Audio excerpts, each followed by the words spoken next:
नमस्कार दर्शकों, YouTube के मेरे चैनल में आप सबका स्वागत है। आज मैं वीडियो लेकर आई हूँ मकर लगन व मकर राशि के लिए वक्री गुरु का प्रभाव।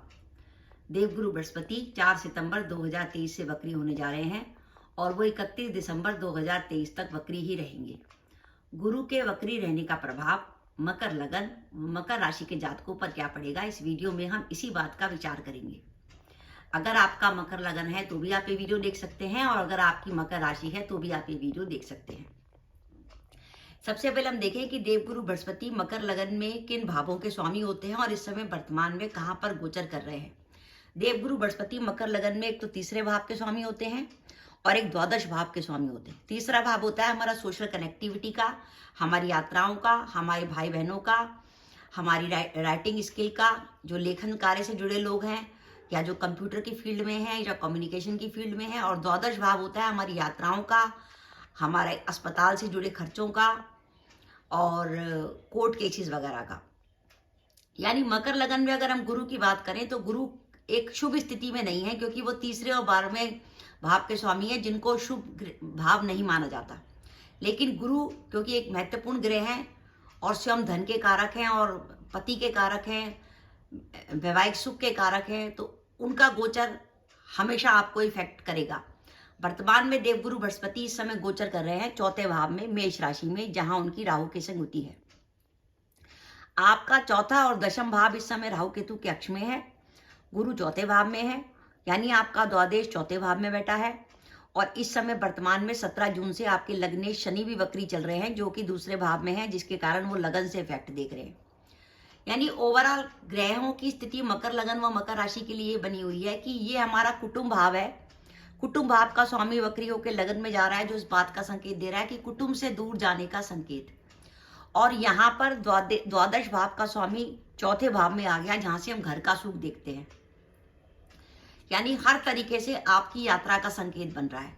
अब मकर लगन व मकर राशि के वो जातक जो विदेश जाना चाहते हैं, उनकी अचानक ही विदेश यात्रा की संभावना बन सकती है, क्योंकि शनि और गुरु दोनों विदेश यात्रा का संकेत दे रहे हैं।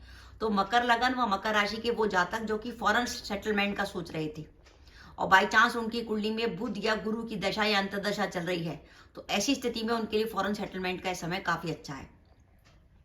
साथ ही अगर आप सरकारी नौकरी में है तो इस स्थिति में 4 सितंबर के बाद, 4 सितंबर से लेकर 31 दिसंबर के बीच में आपका नौकरी में ट्रांसफर होने की संभावना भी बनती है। साथ ही एक संभावना ये भी बनती है कि आप अपने काम के कारण अपनी जगह को बदलें। ये मैंने वार्षिक राशिफल में भी बताया था कि वर्ष 2023 में मकर लगन व मकर राशि के जातकों के संगे संभावना बनेगी कि उनको हो सकता है वर्तमान जगह पर काम ना मिले और वो काम ढूंढने के लिए दूसरी जगह जाएं। तो आपके लिए अगर आपको वर्तमान जगह पर काम नहीं मिल पा रहा तो आप अपने काम के लिए जगह बदलिए। आप जगह बदलेंगे तो आपको अपॉर्चुनिटी मिलेगी, क्योंकि द्वादश चौथे भाव में कह रहा है कि आप घर के सुख को त्याग करिए। जिस वर्तमान मकान में रहते हैं उसका त्याग करिए और किसी दूसरी जगह से आइए। साथ ही चौथे भाव का गुरु इस बात का भी संकेत दे रहा है कि आपका मकान इस कारण भी बदल सकता है कि क्योंकि चौथे भाव में जब गुरु का गोचर होता है तो कई बार आप प्रॉपर्टी खरीदते हैं।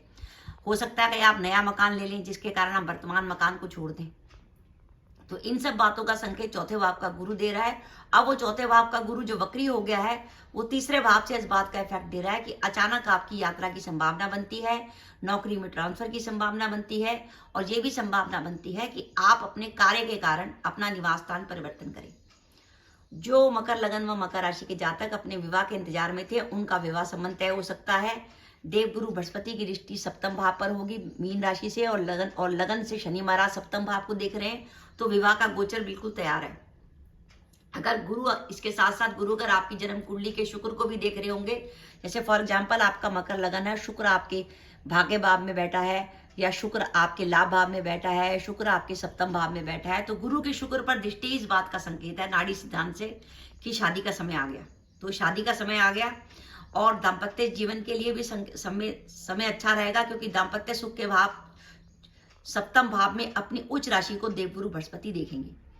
आपका तृतीयेश वक्री हो रहा है और द्वादश वक्री हो रहा है। तृतीयेश और द्वादश का वक्री होने का मतलब होता है कि हमारे सगे संबंधियों से रिश्ते खराब हो जाना। तो ध्यान रखिएगा, आपके भाई या मित्र जो हैं उनसे आपके संबंध बिगड़ सकते हैं। देवगुरु बृहस्पति की लाभ भाव पर दृष्टि रहेगी और लाभ भाव पर उनकी दृष्टि अपनी मित्र राशि मंगल की राशि पे उनकी दृष्टि होगी, जो इस बात का संकेत दे रही है कि अगर आपको कहीं से उम्मीद है कि आपके पास पैसा आना चाहिए, तो गुरु के वक्री होने के बाद 4 सितंबर से लेकर 31 दिसंबर 2023 के बीच में आपके पास पैसा आ सकता है। लेकिन जरूरी है उसके लिए दशाएं आपकी शनि की, मंगल की, बुध की या शुक्र की। अगर आपकी कुंडली में शनि, मंगल, बुध या शुक्र की दशा या अंतर्दशा चल रही है, तो 4 सितंबर से लेकर 31 दिसंबर 2023 के बाद आपके पास कोई रुका हुआ पैसा आ सकता है। मकर लगन का लग्नेश शनि इस समय वक्री चल रहा है 17 जून से, और मकर लगन के तृतीयेश और द्वादश गुरु भी वक्री हो गए हैं, जो अशुभ भावों के स्वामी है। इसलिए मेरा मानना है कि आप मकर लगन और मकर राशि के जातक हैं, अपने स्वास्थ्य का विशेष रूप से ध्यान रखिए, विशेषकर 4 नवंबर तक, जब तक लग्नेश शनि वक्री हैं आपके। क्योंकि 4 नवंबर तक स्थिति यह है कि गुरु शनि दोनों वक्री हैं, तो आपको हेल्थ से जुड़ी प्रॉब्लम दे सकते हैं। अगर आप किसी पुरानी बीमारी से ग्रस्त हैं, तो पुरानी बीमारी निकल के आ सकती है। इस समय अपनी दवा खाने में लापरवाही मत करिए, दवा पूरे समय से लीजिए। अगर आप वृद्धावस्था में आते हैं, 50 साल से ज्यादा ऊपर के हैं, तो अपने स्वास्थ्य का विशेष रूप से ध्यान रखिए। तो मेरा यह मानना है कि मकर लगन और मकर राशि के जातकों के लिए वर्ष 2023 में 4 सितंबर से गुरु के वक्री होने के बाद एक सीन क्रिएट हुआ है कि आपकी लाइफ में कुछ परिवर्तन आ सकता है। या तो आप स्थान बदल सकते हैं, या आपकी नौकरी में कोई परिवर्तन आ सकता है, आप काम के लिए जगह बदल सकते हैं, और हो सकता है वर्तमान में आप जो व्यापार कर रहे हो उसमें किसी प्रकार का परिवर्तन करें। तो दर्शकों, ये मेरा वीडियो था कि मकर लगन और मकर राशि के लिए वक्री गुरु का प्रभाव क्या रहेगा। आपको मेरा वीडियो कैसा लगा, प्लीज कमेंट बॉक्स में कमेंट करके बताइएगा। इसके साथ ही अगर आप मेरे चैनल पर पहली बार आए हैं और आपने मेरा चैनल अभी तक सब्सक्राइब नहीं किया, तो कृपया मेरा चैनल सब्सक्राइब कर दें, साथ ही बेल आइकन को भी दबा दें, जिससे जब भी मैं अपने वीडियो अपलोड करूं उसके नोटिफिकेशन आपको मिल जाए और आप मेरा वीडियो देख सकें। इसके साथ ही नमस्कार दर्शकों, जय माता दी।